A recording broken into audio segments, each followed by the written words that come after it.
everybody. Today I'm answering a question that frequently winds up in my inbox. Should I write a standalone or a series? A standalone is a book that stands on its own. It tells a story from conception to completion in a single book. A series is a group of books that come together to tell a longer and more complex story. Both of these formats are engaging and entertaining to read, and neither is superior to the other. But from a writer's perspective, there are pros and cons to each format, which makes it difficult to choose one from the other. That's where I come in. Per usual, I am breaking down the 10 things you need to consider before you choose your next writing format, standalone or series. Please note, these tips are not hard and fast rules. No one is holding a gun to your head. If you're writing sci-fi, it has to be a series, or else. Use this list as a general guide. The point is to get a better idea of which format may be better suited for you. But I'm gonna ask you to pay extra close attention to points 9 and 10 because they are extremely important and extremely overlooked. Let's get into it.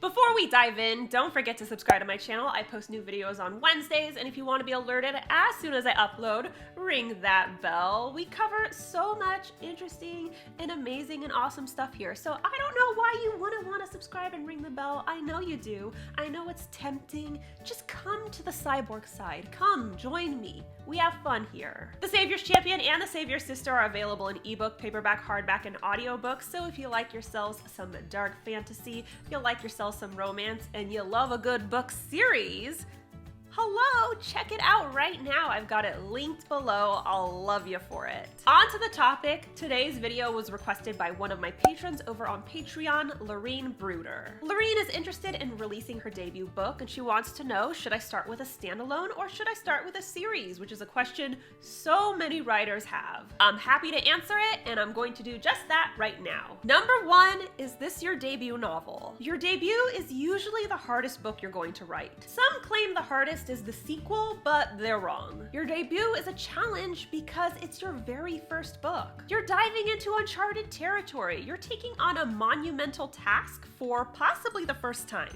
On top of that, there's a lot of uncertainty around your debut. Are people gonna like the book? Hell, is anyone even gonna buy the book? Lastly, the debut is an exploration. It's the catalyst that helps you determine your voice, your style, and what you'd like to write in the future. Sometimes people write their debut and then realize that's not exactly the kind of fiction they want to write overall throughout their career. All this to say, it's greatly recommended to begin your publishing career with a standalone. Some of the pressure of writing a debut is lessened with a standalone because it's less overwhelming. Additionally, if your debut tanks, that's less of a disaster with a standalone. You're not tied to a series, so you can shake away the rubble and begin anew. And lastly, if you discover that the voice in your debut is not really one you want to continue, you're not locked down to a series where you have to replicate that voice throughout. Number 2, are you looking for a traditional publisher? If you're hoping to land a traditional publishing contract for the first time, standalones are typically considered a safer option. If this is your debut novel or you've published independently with little to no success, you're walking into the query process as a newbie. AKA, publishers are going to see you as a potential risk. That's not to say you won't get signed, but the fact is you have zero proof of profit or marketability. Thus, opening with a standalone tends to soften the blow a bit. The reason is what I already mentioned. If your book tanks, the publisher isn't tied to a series. They don't have to risk more money on an author who isn't giving them results. All that to say, if this is your first go at traditional publishing and you're not a household name, then going in it with a standalone is considered the pragmatic option.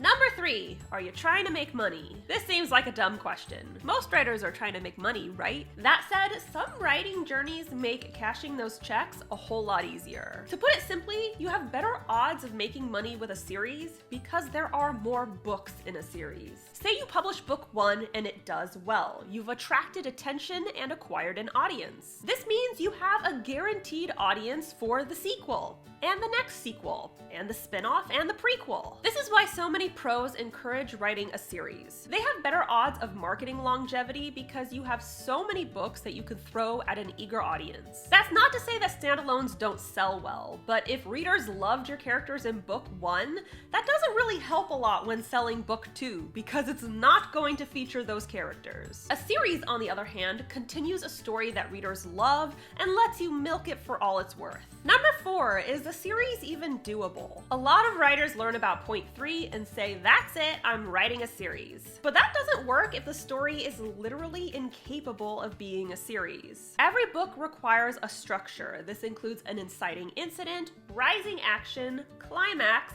falling action, and resolution.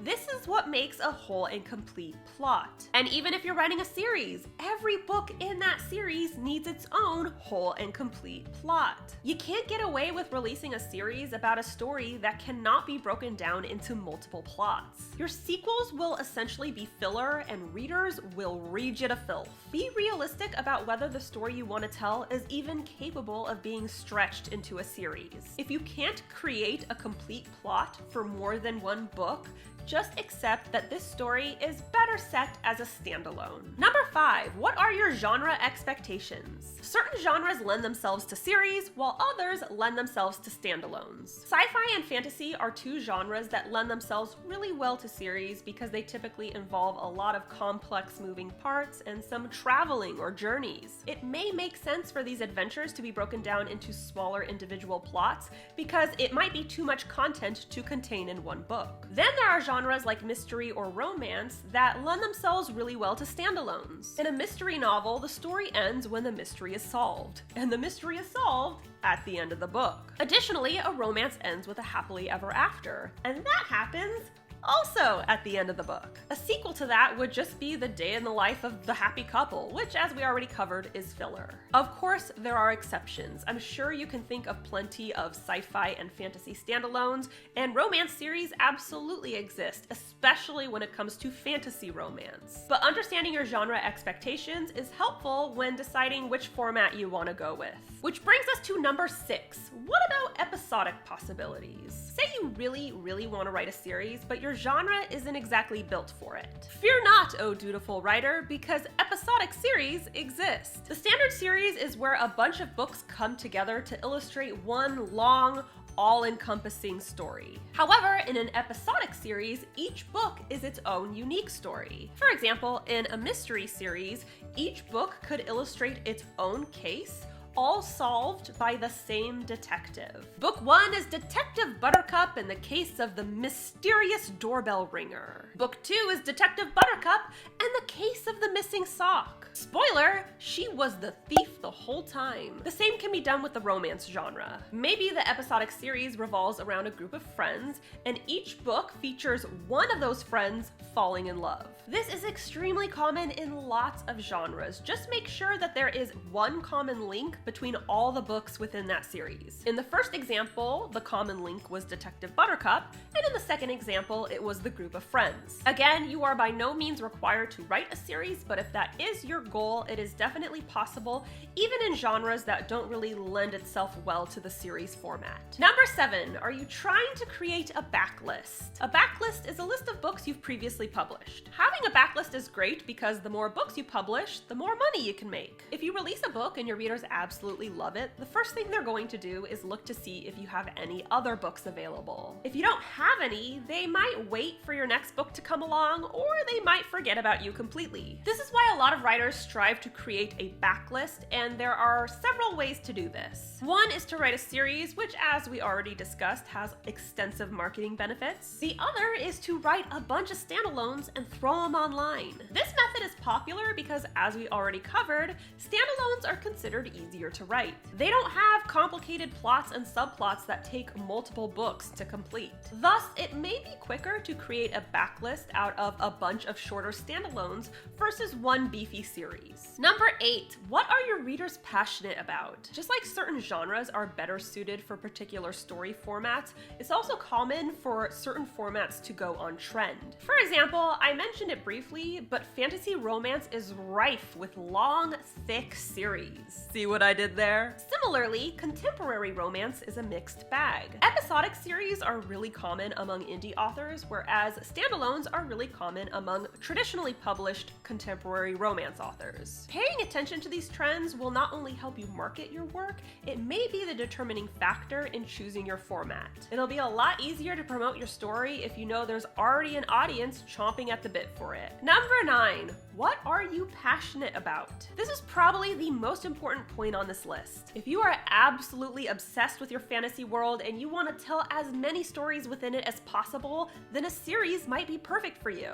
If you want the freedom to move to as many new ideas as possible, then the standalone format might be a smart move. Despite what's marketable, pragmatic, or on trend, you are the one writing this book. You are the one putting in the physical and emotional labor to bring this story to life. So at the end of the day, you have to be happy with the decision you've made. There is no point in dragging your feet to pump out a story you don't give a shit about. You're just writing it because standalones are preferred for a debut, or because series make more money. What the fuck ever. That's stupid. Passion bleeds through the pages, so if you don't care about your story, readers will be able to tell. Write the story you want to read. That, at the end of the day, should be your number 1 priority. And number 10, what's the bottom line here? There's room for standalones and series. They both have their strengths and weaknesses. You might be fitting multiple points on this list, which may leave you confused. Maybe you're writing a debut, which is better suited for standalones, but you're writing a fantasy, which is ideal for series. This is why point number 9 is so important. You want to make a logical, business-minded decision, but not at the expense of your passion. This is not to say you should throw logic to the wind and release a completely purposeless, unreadable pile of trash just because you wanna. The point is, no matter which route you take, there are going to be benefits and pitfalls. No business decision is 100% infallible. That's why it's important to educate yourself on your options and couple the research and statistics with your passion and joy. Choose the path that is best for both your business mind and your artistic heart, and you will be good to go. So that's all I got for you today. A huge thank you to LAURINE for requesting today's topic. If you'd like the chance to have a video dedicated to you, or if you want access to tons of other rewards, check me out on Patreon. We've got early access to videos. We have a monthly live stream. There's signed books. There's an exclusive writing group. I have it linked below. Definitely check it out. Don't forget to subscribe to my channel. I post new videos on Wednesdays, and if you want to be alerted as soon as I upload, ring that bell. The Savior's Champion and the Savior Sister are available in ebook, paperback, hardback, and audiobook. So if you want yourself